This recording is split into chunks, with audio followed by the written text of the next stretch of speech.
Okay, this is Emma Tolley's Leadership Vlog Activity Journal number 5. Hi, how's it going? For my servant leader letter, I wrote it to the former, 2 years ago, head of the leadership camp I staffed at, Connor Lowe. He was a youth like me, 2 years older, but still like in charge of the whole camp. Really taught me a lot about leadership. And also after the end of the camp, he sent out an email like individualized to every single person, talking about like what he learned working with them, like how happy it was, like really sweet. So I'm gonna read my letter because I'm pretty sure that's what you care about. Yeah, read the letter during your video. Okay. Dear Connor, I've been thinking a lot about the message you sent after course, and it reminded me why I see you as a servant leader. You've always led in a way that puts growth and well-being of others first. Even in your reflection, you focused on what we did rather than what you accomplished individually. That humility is one of the clearest signs of servant leadership. Though throughout the course, you created an environment where every staff member felt supported, trusted, and capable. You never tried to control the group. You guided us by example. Your consistency, your calmness, and your belief in what we could do made all of us better. You embodied stewardship by taking responsibility for the tone and culture of the course, and you showed genuine commitment to the growth of every person on staff and every participant. What stood out to me most was how you encouraged us to continue being awesome. You didn't push us to be something different. You encouraged us to be the best versions of what we are. That's empowerment. That's putting people first. That's servant leadership. Thank you for answering my call last year at camp, despite moving on. You did tell me that as long as the participants were learning, I could be set on fire and there would be no problem with the course as long as, the participants are learning. Oh, I should really stop that. Let me read the letter. That helped me get in the right mindset to work to help others, which is not something that I do naturally when I'm really tired.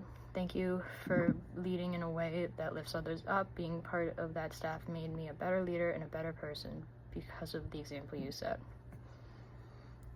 He's one of my favorite people. He lives in Washington, so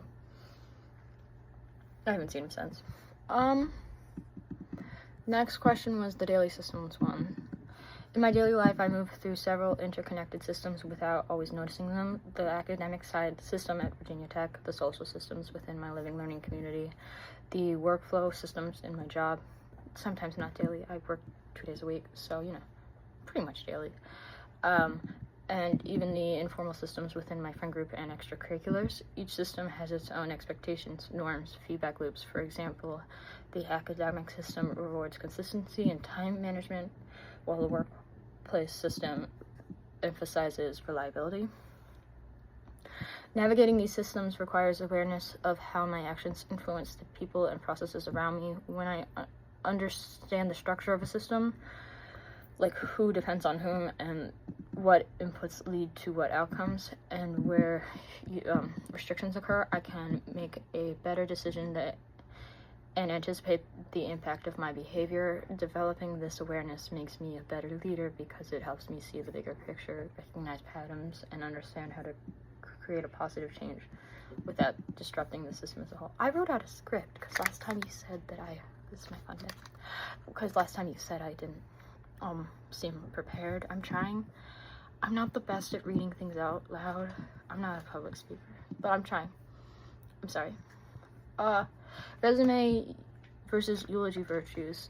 David Brooks' distinction between resume virtues and eulogy virtues highlights the difference between what we do and who we are.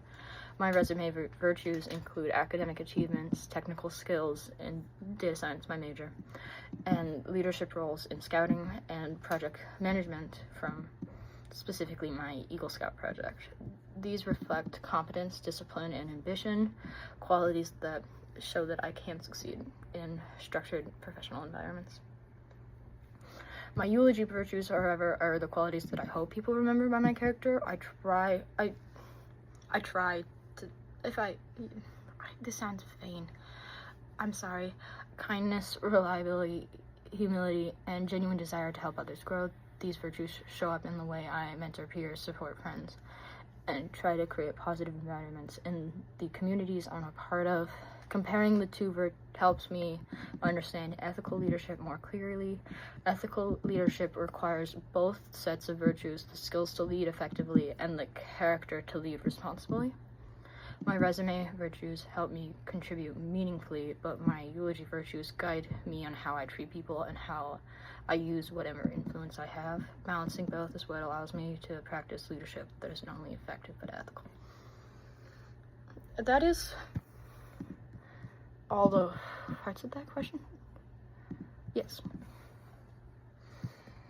Okay, I'm at 540, so I think what I'm going to do is superimpose my T-chart here and then go over the major differences, because last time I had to speed up my video. I'm just going to go. Technical challenges have clear solutions, established procedures, and often someone who can fix the problem. Adaptive challenges require changes in mindset, behavior, or values, and they don't often have straightforward answers or they are not able to be solved by a singular person. At Virginia Tech, technical challenges can be solved with information or tools, while adaptive challenges require personal growth, reflection, and collaboration.